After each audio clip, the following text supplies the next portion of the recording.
Hey, in this video, I'll actually show you how to fix WhatsApp storage almost full on any iPhone and on any Android device. It's a simple tutorial, so make sure you watch it all the way until the end. And before we start, just give the video a like for the YouTube algorithm. Each like helps out the channel a lot. Subscribe if you're new. We just hit 13,000 subscribers.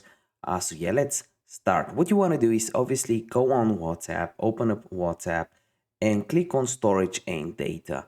After you click on settings, settings should be located at the bottom right corner.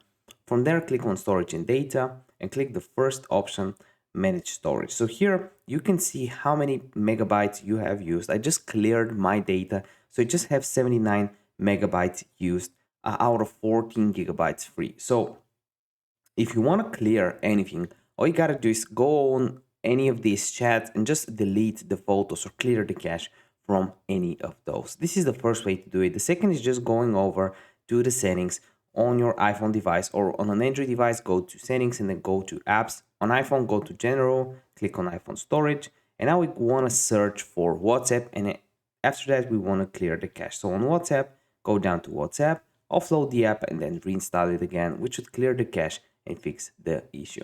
If this video helped you out, give me a like, and I want to see you in the next one.